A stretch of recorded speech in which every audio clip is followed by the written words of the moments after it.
আর মাত্র কয়েকদিন পরই ভোট। শেষ সময়ে প্রচারণায় ব্যস্ত মেহেরপুর ২ আসনের প্রার্থীরা। দুর্গম ও সীমান্তবর্তী এই এলাকার চরমপন্থী মুক্ত করার প্রতিশ্রুতি দিয়ে ভোটারদের কাছে যাচ্ছেন প্রার্থীরা।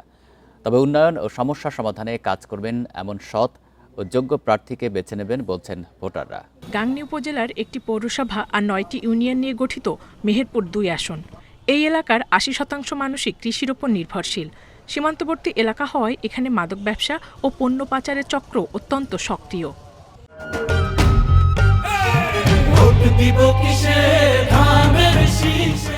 এবারের নির্বাচনে যারা জয়ী হবেন তাদের মাদক প্রতিরোধ ও কৃষি উন্নয়নে নজর দেওয়ার দাবি জানাচ্ছেন সাধারণ ভোটাররা।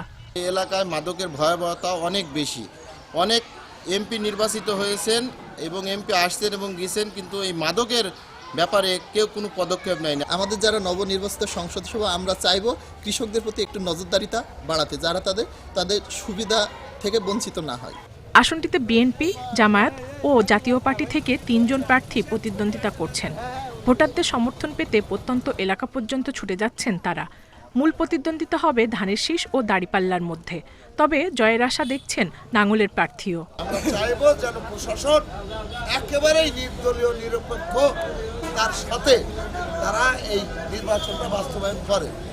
আর সেটা হলেই আমরা মনে করি যে আমরা বিপুল ভোটের ব্যবধানে আমরা ইনশাল্লাহ জয়যুক্ত হতে পারব। মাদক, অস্ত্র কারবার এবং অন্যান্য অবৈধ জিনিস এখান দিয়ে অবাধে যাতায়াত করে, এগুলোর বিষয়ে আমরা একটু সন্দেহান এবং ভীত যে এখানে অস্ত্রের ব্যবহার হতে পারে।